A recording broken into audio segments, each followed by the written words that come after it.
E aí, seus trouxas, tudo bem? Meu nome é Emerson Silva e esse é o podcast pra você deixar de ser trouxa. E como a gente faz isso? Lendo todos os livros de Harry Potter e ouvindo esse podcast, onde eu vou comentar cada um dos capítulos de cada um dos livros. Lembrando sempre que você pode fazer na ordem que você quiser.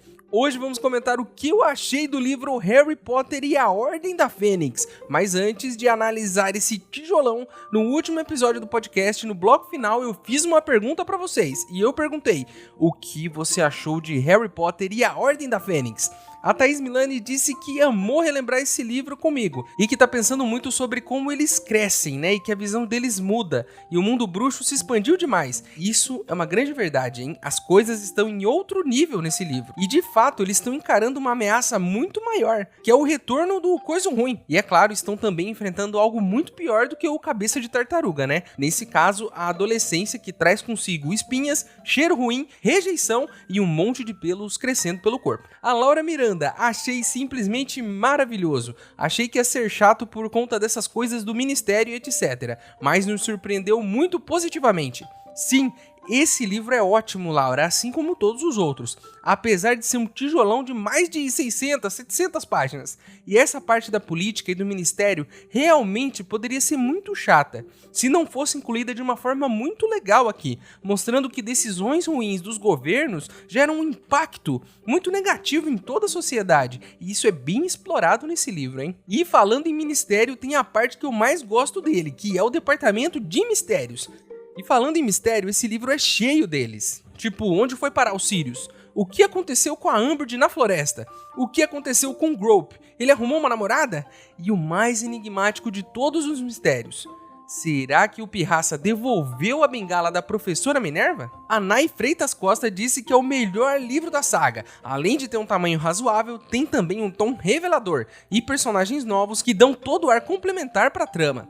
Isso é verdade, hein, Nay? Todo livro tem personagens novos e dessa vez foi complicado, porque se ao mesmo tempo a gente conhece a mais fofa de todos os personagens, que é a Luna, também tem que lidar com a sapa velha da Umbridge. Mas isso é legal, né? Move a trama pra frente, traz uma novidade junto com aquele desejo de empurrar uma senhora vestida de rosa escada abaixo. Esse não é um sentimento que a gente experimenta todo dia, né? Temos aqui também alguns e-mails, né, que eu queria compartilhar com vocês. Um deles é do Thiago Neres, que ressaltou que os adultos de Harry Potter são totalmente responsáveis como os adultos da família Addams, que na verdade são até piores, porque eles expõem os filhos a situações 1000 vezes mais perigosas do que no mundo bruxo. Eu não posso falar muita coisa, porque nessa temporada mesmo eu contei aqui a história de como meu pai quase me matou quando foi me ensinar a andar de bicicleta. Eu vou ficar quietinho aqui na minha. O Thiago também me pediu para não desistir do podcast, e eu só tenho uma coisa a te dizer: isso não é nenhuma possibilidade, Thiago. A gente vai terminar isso aqui junto. E um abraço pra Jéssica aí, que é amiga do Thiago e que também adora o podcast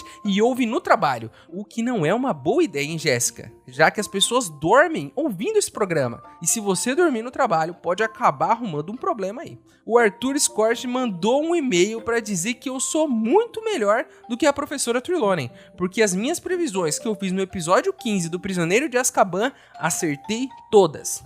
Isso na vida dele, né? Eu não tinha dúvida alguma, Arthur, de que eu ia acertar essas previsões e de que eu posso ver o futuro. Eu só torço aqui para elas terem sido boas e que elas tenham acontecido mesmo na sua vida, porque eu posso até ser um bom vidente, mas eu ainda tenho uma memória terrível e não lembro de nada do que eu falei naquele episódio. E fiquem ligados aí que nesse episódio teremos uma vidente que vai prever o futuro de todos os ouvintes. O Otto Faria me mandou um e-mail e disse o seguinte: você disse no episódio do capítulo 7 de Harry Potter e o Cálice de Fogo que eu não poderia receber minha carta de Hogwarts. Mas e o meu filho? Se eu me mudar pra Inglaterra, a nacionalidade dele vai ser inglesa. E se ele ouvir todos os episódios do podcast para deixar de ser trouxa antes dos 11 anos? Ele vai receber a carta? Sim, eu estou usando meu filho para realizar os meus sonhos. Olha, Otto, pode até dar certo. Seu filho precisa ler todos os livros e ouvir todos os episódios do podcast antes dos 11 anos. Quem garante que até lá eu terminei isso aqui? Pode ser que ele nem tenha nascido ainda e pode ser que eu não termine antes dele fazer 11 anos. É uma possibilidade. Outra coisa, né? Você tá indo no caminho errado. O meu conselho aqui é que você jamais permita que o seu filho vá para essa escola. Você tem acompanhado aqui a quantidade de coisas terríveis que acontecem por lá. E o meu conselho é não só para os trouxas. Para os bruxos também. Não deixem de forma alguma que seus filhos estudem Hogwarts. Só para vocês terem uma ideia, no último ano, o castigo era escrever no caderno com o próprio sangue. Pensa nisso, ó. Obrigado, pessoal, a todos que me mandaram mensagens, que responderam às enquetes, que se preocuparam comigo e com o podcast. Vocês são parte essencial dessa jornada e vocês estão aqui no meu coração. E sem vocês, e é claro, sem mim também, esse podcast não existiria. Então, bora pro capítulo de hoje? Eu já comentei isso por aqui, mas eu vou repetir. Esse livro foi o que eu menos li. Acho, inclusive, que essa aqui foi a segunda ou terceira vez que eu li esse livro. E foi há muito tempo. E como todos os livros, eu li antes de lançarem o filme no cinema. E eu não comprei ele. Eu peguei ele na biblioteca emprestado. Eu lembro que tinha até fila de espera para pegar esse livro. Pacientemente eu esperei, dia após dia, meses, né? Pelo menos na minha memória são meses, até eu conseguir pegar esse livro. Mas eu sou meio tonto, né? E no dia eu fui com um amigo meu e ele me encheu tanto para poder ler o livro também, que eu deixei com ele antes. Resultado, né? Ele me devolveu o livro 3 dias antes da data de devolução e eu só tive 3 dias para ler esse livro antes da devolução dele. Imagine só, ler 700 páginas em um final de semana. Foi a primeira vez que eu li um livro tão grande, acho que foi a única, né? E tão rápido. Eu vou ser bem sincero aqui. E eu acho que ele tão rápido que eu nem entendi muito bem o que eu tava lendo. De tanta pressa que eu tava de conseguir ler antes de devolver ele. Toda essa parte política, por exemplo, passou totalmente batida. E só agora, anos depois, eu vejo a beleza e a complexidade dessa história, podendo lê-la de novo aqui com vocês com calma. Vamos então pro capítulo de hoje? Esse capítulo é dedicado ao meu amiguinho de 4 patas que partiu recentemente. Eu te amo, meu amiguinho, e você vai continuar morando no meu coração pra sempre. Esse episódio é pra você. Vamos pro episódio de hoje? Então segura que, assim como o livro, esse aqui tá gigante também. Pessoal, recebi uma carta de um tal de Mundungo Fletcher, dizendo que pode levar todos os ouvintes do podcast para fazer uma visitinha na sede da Ordem da Fênix. Eu estou organizando uma excursão para levar todos os ouvintes até lá. Se você quiser ajudar, o link para apoiar está aqui na descrição do episódio. Lembrando que se você não puder ou não quiser, não tem problema. O mais importante é você continuar aqui com a gente, ouvindo o podcast para deixar de ser trouxa.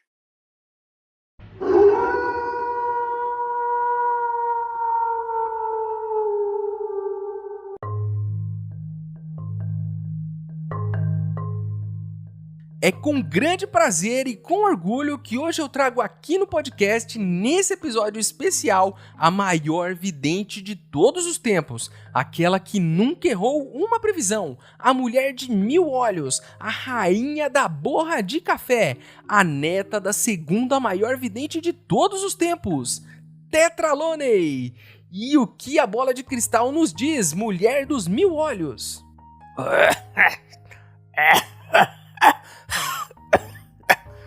Olha, meu filho, não me apressa não, tá? Vocês jovens acham que tudo é pra ontem, né? Eu tenho mais de 80 anos de experiência. Eu previ o dia do meu próprio parto ainda na barriga da minha mãe. E eu, mais do que ninguém, sei que a previsão vem quando ela quer. Olha só, pessoal, parece que tem algo vindo aí, hein? Sim, meu filho. Sim, a bola de cristal tá falando. E ela tá pedindo pra você descer lá no primeiro andar, na portaria do prédio.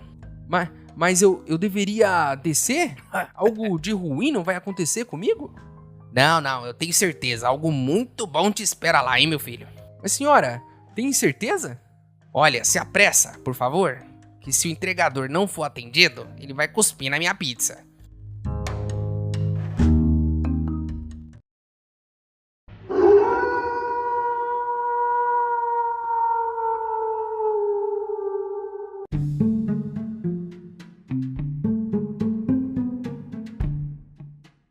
Harry Potter e a Ordem da Fênix, não é à toa, é o maior livro da série. São cerca de 700 páginas na edição brasileira. Claro que tudo depende do tamanho da letra e da página, né? Porque aí a coisa muda. Assim como esse podcast, que se você ouvir na velocidade normal, já é curto. Mas se você ouvir acelerado, você é um trouxa.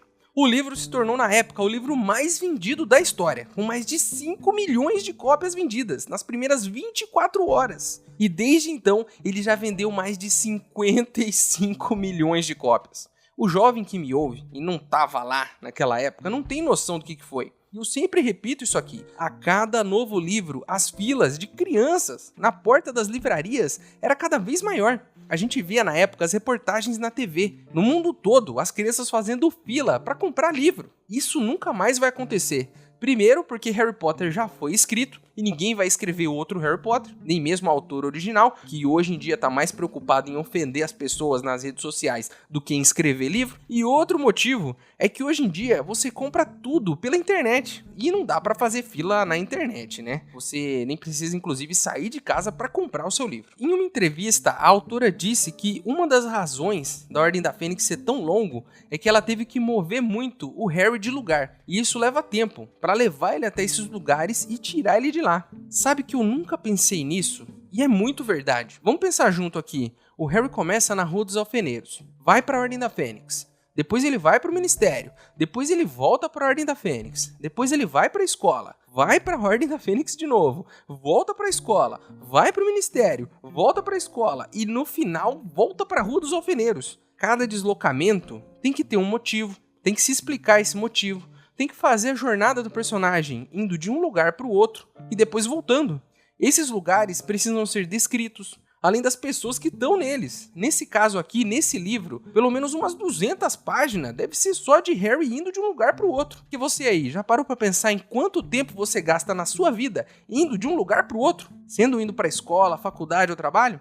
É por isso que eu sou defensor do home office. Se o Harry tivesse feito tudo de casa pelo computador, esse livro teria umas 100 páginas. E o Sirius também não teria morrido. No máximo, ele teria pegado um vírus de computador aí, né? Fica também a dica pra Hogwarts ter um EAD aí, alguma coisa que você possa fazer à distância, porque daí até evita um pouco, né? O negócio de escrever com sangue, né? O negócio do trasgo, então, algumas coisas assim, né? Quem sabe? Quem sabe até a gente que é trouxa consegue fazer um curso aí. A autora levou 3 anos para lançar esse livro. E cogitou-se, né, que a escritora estava sofrendo uma crise de inspiração. Ela, porém, negou os boatos e disse que tinha diminuído seu ritmo para poder se dedicar à família.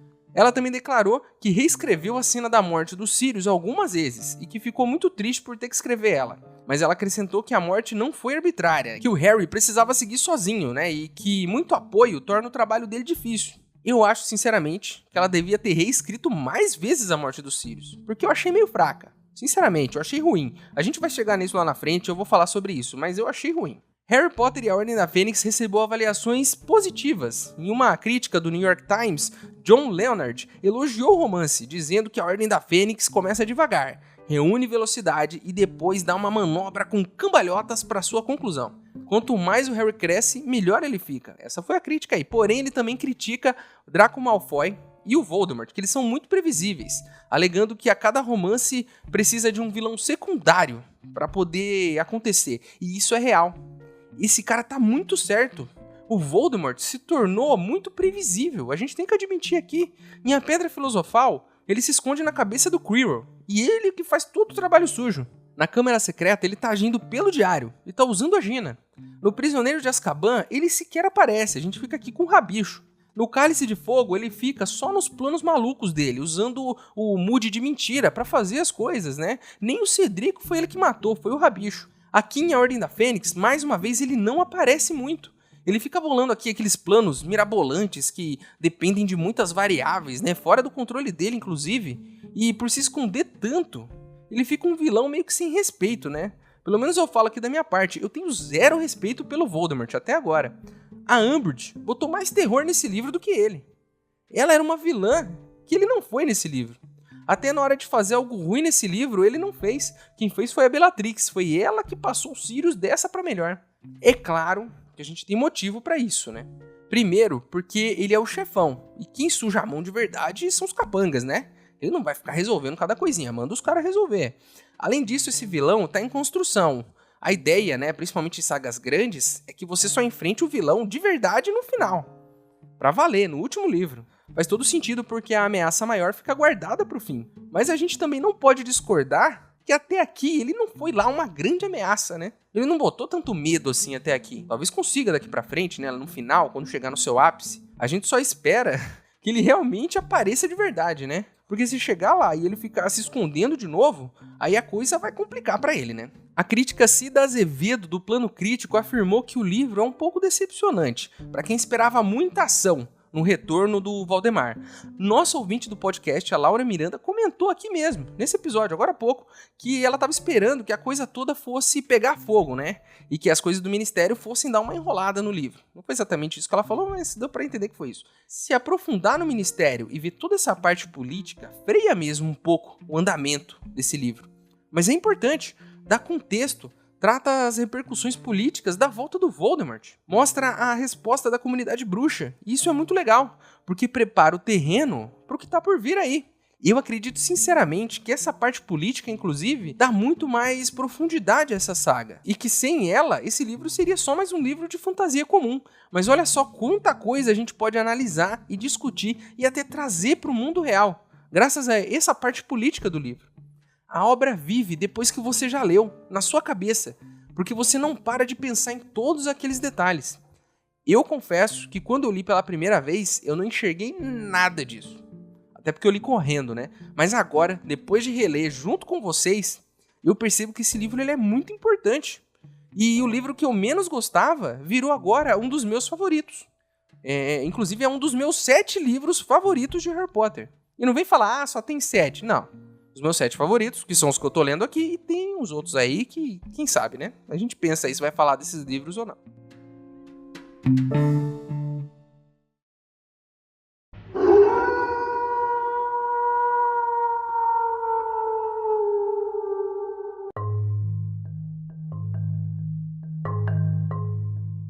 E voltamos com ela, a Águia do Futuro, a conhecedora de todos os caminhos, aquela que tem as chaves para todas as portas do nosso futuro, Tetra Loney. E aí, dona Tetra, o que a borra de café diz dessa vez?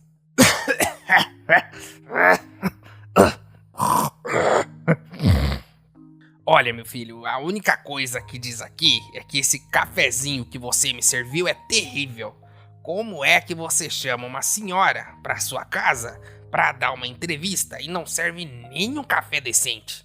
Eu nunca mais volto nesse programinha aqui não. Mas, dona Tetra, a senhora veio aqui pra fazer as previsões, pra falar do futuro pros nossos ouvintes. Eles estão curiosos pra saber o que vai acontecer. Espera, a borra tem algo a dizer. Está aqui, tá escrito, linha por linha na borra de café.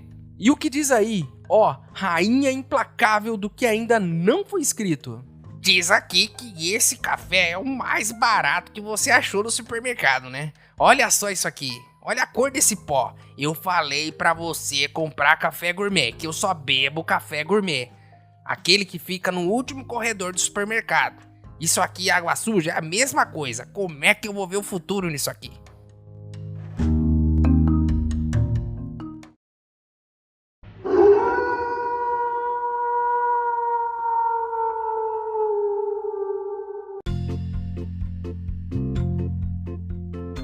Como eu sempre faço, eu gosto de deixar bem claro aqui que eu adoro esses livros e que eu amo a série toda, e por ser muito fã, às vezes é difícil achar coisas que eu não gostei na obra, mas eu acho muito legal ter esse bloco, porque é importante fazer esse exercício crítico, olhar para uma coisa que a gente gosta muito e entender que essa coisa às vezes tem lados que a gente não gosta tanto. E como sempre, né, é minha opinião, não é porque eu não gostei que é ruim, você pode gostar e tá tranquilo. Eu tenho certeza que muita gente aqui vai inclusive achar que as partes que eu menos gostei são as melhores do livro. Mas é essa brincadeira aqui, a gente debater e um ouvir o lado do outro. E nem são coisas que eu não gostei, na verdade. São só as coisas que eu menos gostei em um livro em que eu gostei de tudo. A primeira coisa pra mim, que fica meio perdida nesse livro, é o lance todo dos monitores. No começo, a função dessa ideia é excelente, porque essa história de monitor mostra pra gente um pouquinho mais dos defeitos do Harry. Que o Harry olha pra isso e ele se sente um pouquinho enciumado, né? Mostra as fraquezas dele, as falhas dele. E essa parte do monitor exemplifica bastante isso. O Harry achou que ele era uma escolha melhor que o Rony e que ele tinha que ser um monitor.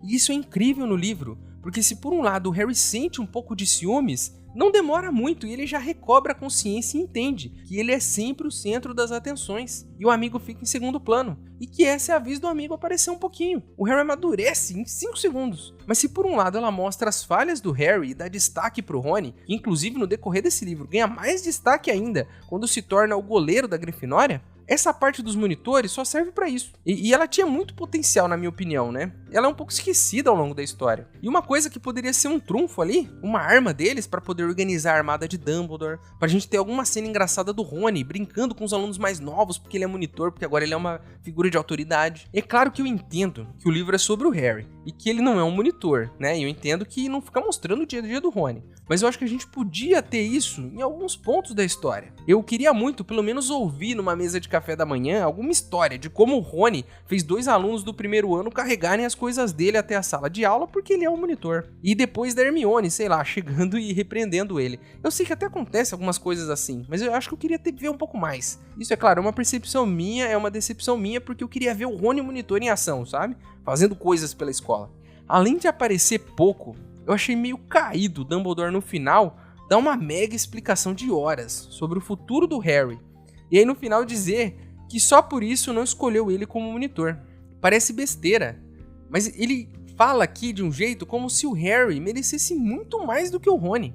Aonde que o Harry merece mais ser monitor que o Rony? Parece que todo mundo meio que acha isso, parece que é um consenso de que o Harry deveria ser um monitor e que o Rony não tem capacidade para isso. E esse negócio de todo mundo criar esse consentimento de que o Harry é melhor me irrita um pouco. Quais são os critérios? Se o critério para ser monitor é enfrentar o Voldemort, tudo bem, eu entendo, o Harry enfrentou várias vezes. Mas para mim faz sentido escolher o Rony. Ou até outro aluno do 5º ano. Porque o Harry, na minha opinião, é a pior escolha. Era bem capaz de chegar no final do ano e ele tá levando uma excursão de criança do primeiro ano pra Floresta Proibida. Pra dar aula de inglês pra um gigante ou alguma coisa assim. Eu acho que o Rony é uma escolha melhor que o Harry. E nem tô falando que ele é a melhor escolha de todas. Talvez até um outro aluno ali, né? Um Dino Thomas ou Simas. Até o Neville. Acho que inclusive de todos esses alunos podia ser qualquer um desses outros, menos o Harry e o Rony. Mas entre o Harry e o Rony, eu acho que o Rony é muito melhor. Uma escolha melhor como monitor, entendam isso. Mas isso não estraga o livro de forma alguma, né? É só alguma coisa que eu gostaria de ter visto. Outra coisa que eu acho meio caída aqui é o lance todo do Voldemort com a profecia. O Voldemort até aqui, no 5º livro, cada vez que aparece, ele fica mais ridículo. Quando ele não aparecia, ele era um vilão que botava mais medo, mas quanto mais ele aparece, mais ridículo ele fica. Ele não sabe bolar um plano. Ele sempre coloca um monte de gente sem qualidade nenhuma pra resolver as coisas pra ele. Ele é perdido, ele é precipitado.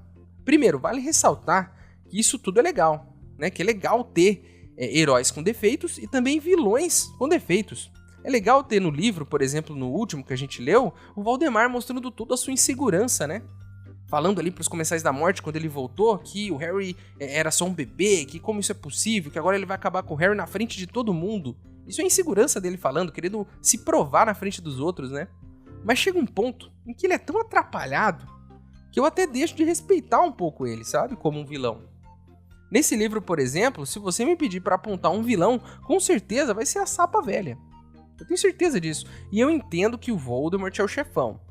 Que ele é uma sombra em todos esses livros, que a gente vai conhecendo ele, entendendo o que ele tá querendo, e no final a gente enfrenta esse cara. Faz todo sentido, eu entendo isso. E ótimo, né? Temos que ter outros vilões em cada livro, que a gente enfrenta, derrota até o final, mas o Voldemort ele se mantém até o fim.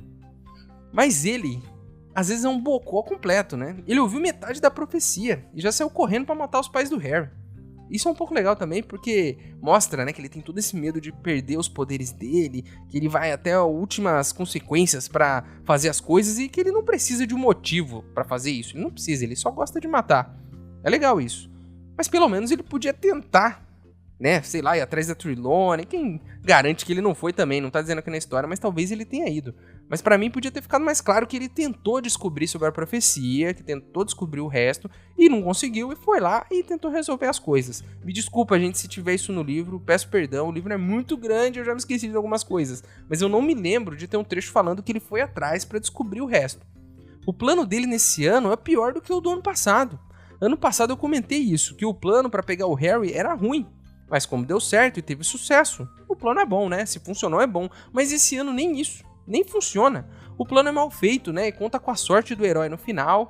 E ele ainda se expõe pro mundo bruxo de qualquer forma. Tipo, não quero me expor. Vou por outras pessoas pra resolver o caso. E no final ele se expõe, porque não deu certo. Se era pra se expor, que fosse lá no ministério, no primeiro dia, já pegasse a profecia. Porque é só ele que pode pegar. Sai lá, passa todo mundo e pega a profecia. Por um lado é interessante, porque ele reconhece que o Harry é um grande adversário e que pode vencer os obstáculos dos planos dele. né? E o Harry sempre supera mesmo. Mas por outro, mostra que ele é muito ruim de planejamento. E que os capangas dele, meu Deus, né, cara? Um mais bocó do que o outro, correndo atrás de criança do 5º ano e tomando uma surra. Eu sei que os meninos são muito bons, talentosos, mas os caras têm 3 vezes a idade dos meninos ali. E aí chega a Ordem da Fênix, e a Ordem da Fênix parece que é mais fraca que os alunos que foram lá, né? Porque começam a tomar porrada também. O único que chega e resolve de verdade é o Dumbledore. Parece até, inclusive, que deixou todo mundo mais fraco, né? Deixou os alunos mais fortes, deixou os adultos mais fracos para que o Dumbledore pudesse aparecer. Eu entendo isso, mas os adultos ali estão muito bundões também. O importante, na verdade, e eu já falei isso sempre, é sacar a varinha primeiro, independente do feitiço. Então não tem quem é o melhor e quem é o pior, né? Pensando aqui agora no que eu tô falando. É só sacar mais rápido. E a molecada ali tá mais jovem, né? Não tem dor nas juntas, então saca a varinha mais rápido, né? Faz sentido as crianças serem melhores do que os adultos, porque elas são mais rápidas, não tem dores ainda, né? Mas pra resumir esse lance todo do Voldemort, da profecia e dos planos dele, são muito confusos. Eu acho que isso deixa o vilão mais profundo, deixa ele mais interessante, mas em excesso diminui um pouco a ameaça dele, porque parece que todo tempo ele faz as coisas errado. Fazer de vez em quando é legal, fazer o tempo todo fica meio, né? Mais um ponto aqui que me pegou um pouco, a morte do Sirius. Se por um lado eu acho muito interessante a própria inquietação dele, aquela chatice dele de ficar reclamando o tempo todo, que não sai de casa, que não sei o quê, e que isso leva à morte dele, isso é legal, é interessante, né? Você fala o livro todo desse cara que tá inquieto, que quer sair, que tá preso, e a hora que ele sai, ele morre. Lembrando, né, que ele foi salvar o afilhado, não foi à toa, ele não saiu de casa de bobeira, né? Foi tudo muito bem construído aqui, para que ele fosse. Ele inquieto, reclamando com o Snape, brigando, e de repente o afilhado tá em perigo. É claro que ele ia, é óbvio que ele iria. Eu nem questiono isso, não. Essa construção foi muito legal. Mas aí ele chegar no ministério, em 5 segundos, ser jogado num lençol, me quebrou um pouco, eu admito. A primeira coisa que me incomoda, ele tá com tanta vontade de sair pra briga, cheio de energia, aí ele chega lá, solta 2 faíscas e cai pra trás. Que desse pelo menos mais trabalho, né? Que fizesse alguma coisa mais heróica. Não precisava ser que nem a briga do Voldemort com Dumbledore, não precisava, claro que não. Essa é a melhor, né? A que a gente tava esperando. Mas se tivesse um pouco mais de impacto, mas o que eu senti é que ele só chega lá meio que pra morrer mesmo. O fato dele cair no lençol também é um truque sujo, né? Um truque sujo da autora, pra gente ficar achando que ele vai voltar.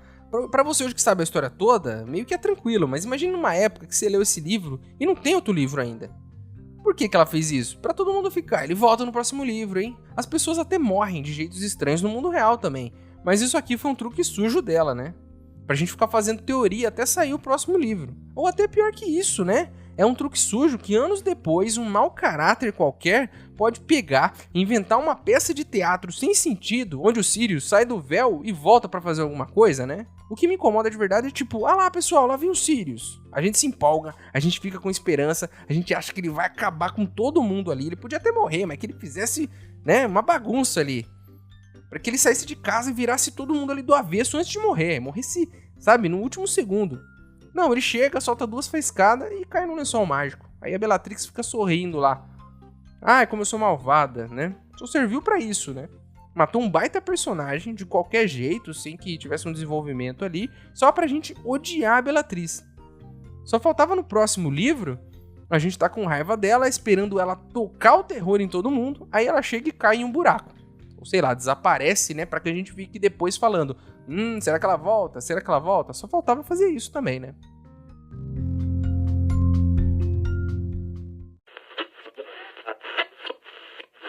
Interrompemos nossa programação para um comunicado oficial do Ministério da Magia.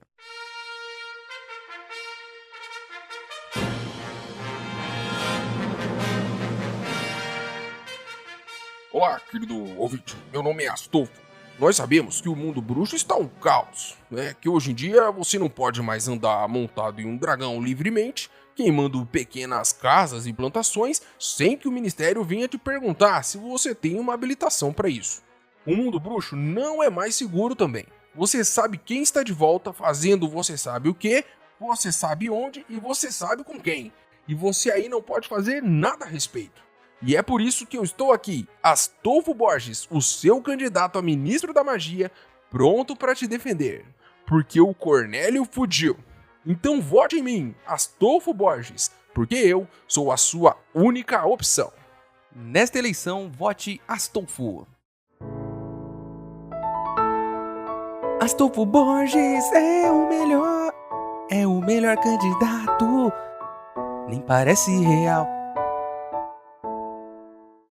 Ei, seu trouxa, se você tá curtindo o podcast, não se esqueça de deixar uma avaliação na ferramenta que você estiver ouvindo, caso ela tenha esse recurso, é claro. Assim o programa ganha uma moral e chega ainda a mais trouxas como você.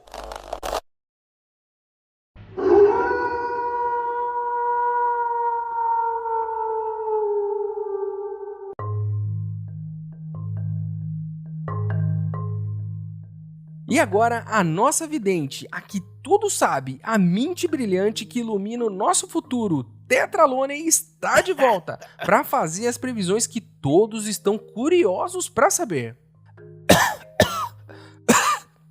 Olha, meu filho, não me apressa, tá? Porque ano passado aconteceu a mesma coisa. Eu tava lá, quieta na minha, fazendo uma entrevista de emprego para trabalhar como professora de adivinhação, assim como a minha avó em Hogwarts, e o diretor fez a mesma coisa, ficou me perguntando o que ia acontecer no futuro. Olha que desrespeito, como se eu tivesse a obrigação de saber alguma coisa. Mas a senhora é vidente. E você é podcaster, né? Cadê os episódios semanais? Cadê? É um por mês e olhe lá, né? Se você não tem a obrigação de gravar, eu não tenho a obrigação de adivinhar, né? Mas os ouvintes querem saber, minha senhora. Os ouvintes querem saber sobre o futuro deles. A senhora pode, por favor, em nome de Merlin, falar alguma coisa? Sim, eu estou vendo. Vejo no futuro. Em um futuro próximo. Está ficando nítido. O quê? Diz pra gente. A audiência quer saber. Diz aqui que vai ser mais um ano terrível. Que você vai atrasar todos os episódios, que você vai sumir das redes sociais e que não vai avisar nada, e que só vai voltar quando quiser. Pois é, pessoal, essas foram as previsões dela, da nossa convidada especial, Tetraloney. Meu filho, você pode me dar uma carona pra casa? Eu não tô conseguindo chamar o Uber aqui, eu tô sem sinal.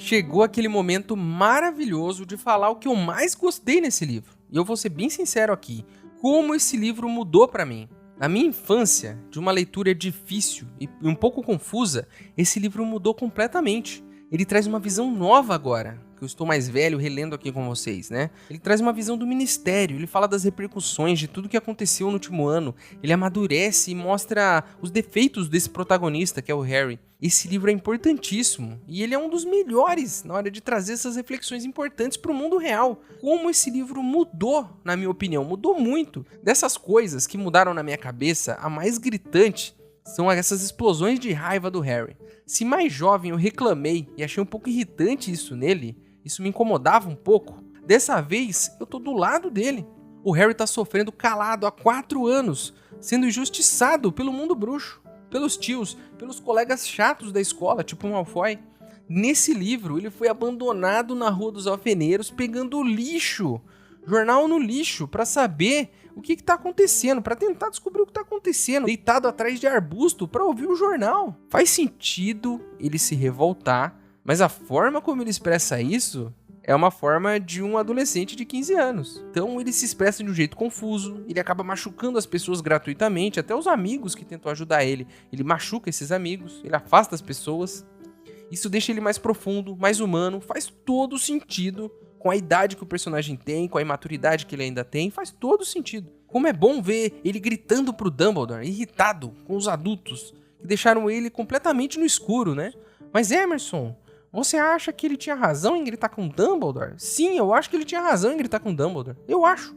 Agora eu vou falar aqui de uma outra coisa que eu adorei nesse livro. Eu adorei essas confusões do Ministério da Magia. Eu adorei isso, e não me entendam mal. Eu acho que tudo que o Ministério fez esse ano foi errado. Mas é isso que é legal. Isso é coisa de político, né? Isso é muito mundo real. O ministro tentando salvar a própria pele, influenciando a imprensa, colocando aquela mulher maldita dentro da escola para fazer um inferno da vida dos alunos. desacreditando Dumbledore, manchando a imagem dele, criando leis absurdas, censurando o que pode e o que não pode ser lido, negando a volta do Voldemort e colocando todo mundo em risco.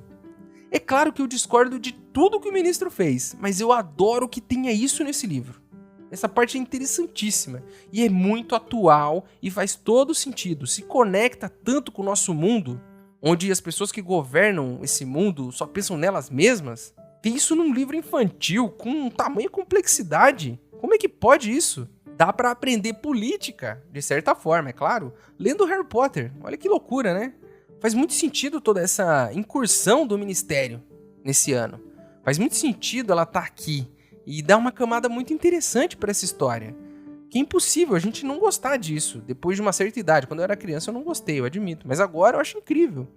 Ao mesmo tempo, essa parte toda entrega pra gente a verdadeira vilã desse livro.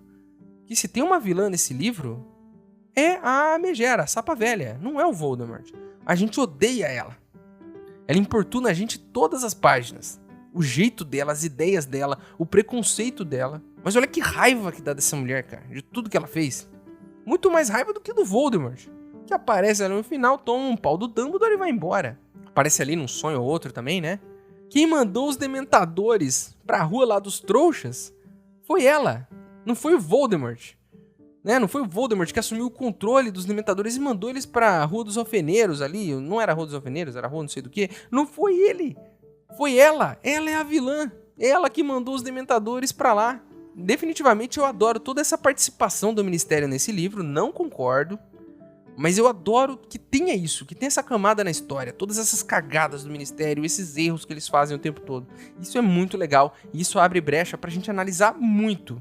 E deixa essa história muito mais interessante. É uma camada a mais que essa história tem, que poucas histórias têm. Agora, tem outra coisa que eu gostei muito, mas muito mesmo nesse livro. Dos lugares novos que a gente conhece. Primeiro no início, né? A gente entra no Ministério. A gente vê como ele funciona. Como os bruxos chegam de manhã pra trabalhar todos os dias. A gente vê como funcionam os departamentos. Como você entra e sai do ministério. E todos os departamentos que tem lá dentro. Vários departamentos malucos, né? A gente viu como é que é o trabalho do Sr. Weasley. É que ele fica numa mesinha espremido. Que o Lúcio Malfoy tá lá dando dinheiro pro ministro. Vê a audiência disciplinar do Harry. E o Dumbledore de advogado. Dando tapa na cara de todo mundo. Eu adorei conhecer o Ministério da Magia. Mas não fica por aí nesse livro, né? Dessa vez a gente conheceu outra casa bruxa. A casa da família dos Sirius. Que não é uma casa, né, de interior como a dos Weasley. É uma casa no centro, em Londres. Diferente de tudo. Amaldiçoada pela antiga dona, né? E o seu elfo, que fica lá resmungando o dia inteiro. O quadro maluco dela, gritando um monte de coisa preconceituosa. Isso é muito legal. Não ela gritar coisas preconceituosas, mas todo esse contexto, né, dessa família disfuncional dos Sirius. Mas pra mim, nada nesse livro superou o St. Mungus. A recepção do hospital, aquelas milhões de alas hospitalares diferentes, uma para cada tipo de doença, aquelas pessoas sofrendo com um monte de coisa diferente que a gente nem imagina, o Sr. Weasley, né, internado, pedindo para testar um tratamento de trouxa. Que maravilhoso, cara, rever o Lockhart. Que legal que é isso, né? Conhecer um pouco desse passado do Neville. Ver os pais dele que enlouqueceram. Os pais do Neville não morreram como os pais do Harry, mas é quase tão terrível, não sei, talvez seja mais terrível ver os pais naquela situação. Talvez fosse até melhor que eles tivessem morrido, infelizmente, falar isso, mas ver daquela situação daquele jeito, sem saber onde tá. No mesmo livro, onde a gente conhece a pessoa que fez isso com eles, que é a Bellatrix. Esses lugares novos, essas dinâmicas novas, tudo isso deixa o mundo bruxo muito mais rico, né? Tem um quadro no St. Mungus, que é o mesmo quadro que tá na sala do Dumbledore, e esse mesmo quadro, ele conversa com ele, e você pode pegar informações. Olha só quanta coisa a gente descobriu aqui. Traz muita magia pro livro, todas essas coisas. Bom, agora eu vou falar de uma outra coisa muito boa nesse livro, que é o relacionamento do Harry com a Cho. Química zero, né? Quando eu era adolescente eu até achava legal o casal Harry e Cho, mas lendo hoje eles não têm química nenhuma. É um relacionamento confuso, cheio de conflito, não tem comunicação, né? É uma coisa tenebrosa. O que é exatamente um relacionamento entre adolescentes. É confuso e não faz sentido nenhum. Não chega nem perto de ser o que eu mais gostei nesse livro, mas é muito legal ver esse primeiro relacionamento e como isso faz sentido. É assim, adolescentes não sabem se relacionar ainda, eles têm que aprender muita coisa, amadurecer. Muito adulto também não sabe, né? Mas é mais esperado que seja um adolescente fazendo isso do que um adulto. Quando um adulto faz isso é até meio ridículo, né? E também, né? Aproveitando que eu tô falando do que eu mais gostei, eu vou falar do que eu mais gostei nesse livro todo. E tem nome do que eu mais gostei nesse livro todo, que é Luna. Eu amo a Luna, cara. Que personagem incrível. Ela subverte tudo. Ela é da Corvinal, mas não é o que a gente espera. E não é o que os outros personagens esperam dela também. Ela vive num mundo à parte. Ela tem uma inteligência diferente dos outros. E eu vou falar aqui pra você agora, uma das maiores inteligências é a inteligência que a Luna tem, que é inteligência emocional. Ela sofre bullying o tempo todo. Até da Hermione, hein? Até da Hermione ela sofre bullying. E ela não se afeta. Isso não afeta ela. As pessoas chamam ela de maluca. Dão apelidos, roubam as coisas dela. O que ela faz? Ela sai gritando, ela sai esbravejando? Não! Ela entende que tudo isso é passageiro, que as coisas voltam um dia. Ela segue sendo do jeito dela, do jeitão esquisito dela, pra todo mundo. Ela não muda pra agradar os outros. Ela se aceita e aceita, né, que os outros não entendem ela também. Ela vai pra um jogo de quadribol com uma cabeça de leão. Luna, você é incrível. Mas Emerson, você é incoerente, né? Você elogiou o Harry por explodir e a Luna por não explodir. Calma, amiguinho. Eu elogiei a ideia do livro de mostrar os sentimentos do Harry, as falhas dele. São duas coisas diferentes aqui. Na questão do Harry, eu não tô elogiando a atitude dele, e sim o fato do livro mostrar esse lado falho. Na parte da Luna, eu tô elogiando a personagem e as atitudes dela, né? São duas perspectivas diferentes. Agora, se a gente for falar só de personagem e das atitudes deles, é claro, o Harry ainda é imaturo e a Luna, que é da Corvinal e tem inteligência emocional, está um pouquinho à frente dele. E tá tudo bem. É ela que tá um pouquinho à frente. O Harry tá na idade dele, do jeito dele, com os sentimentos dele.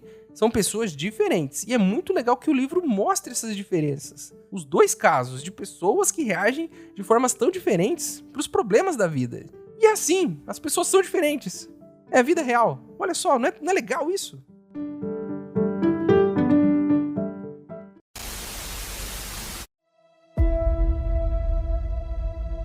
Por que o hipogrifo atravessou a rua? Nesse ano, em Hogwarts, um príncipe vai virar a escola de pernas pro ar. O que cai de pé e corre deitado? Um nobre que só quer ver a confusão estampada nos olhos dos outros. O que é? Pode passar diante do sol sem fazer sombra. A Vossa Alteza das Charadas. O que o tomate foi fazer no banco? Em breve, no podcast Deixa de Ser Trouxa, Harry Potter e o Enigma do Príncipe. Por que o hipogrifo atravessou a rua? Para chegar do outro lado! Do outro lado! Você está preparado?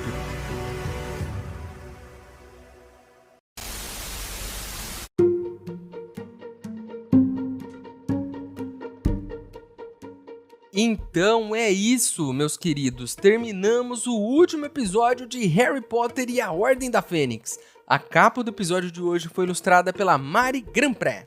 E chegou a hora onde eu, o maior trouxa de todos, pergunto pra vocês, os outros trouxas. E aí, o que você acha do filme Harry Potter e a Ordem da Fênix? Ele tá igual ao livro? É do jeito que você achou que seria? Você gosta dele? Deixa aqui pra mim a sua resposta ou me envie um e-mail. O nosso e-mail é emaildostrouxas@gmail.com. Ele tá aqui na descrição do episódio. Manda o seu e-mail pra mim, que se eu gostar, eu vou ler ele aqui no próximo episódio. Você pode virar apoiador do podcast, o link tá aqui na descrição. Mas se você não puder ou não quiser, não tem problema. O mais importante é você continuar aqui com a gente, ouvindo cada um dos episódios, pra deixar de ser um trouxa. Pra quem quiser me seguir nas redes sociais e ver o que eu ando fazendo por lá, meus usuários estão aqui na descrição do episódio também. Vejo vocês no próximo episódio pra gente falar sobre o filme e pra encerrar com chave de ouro mais uma temporada do podcast, certo? Então é isso, meu nome é Emerson Silva e esse é o podcast pra você deixar de ser trouxa. Tchau!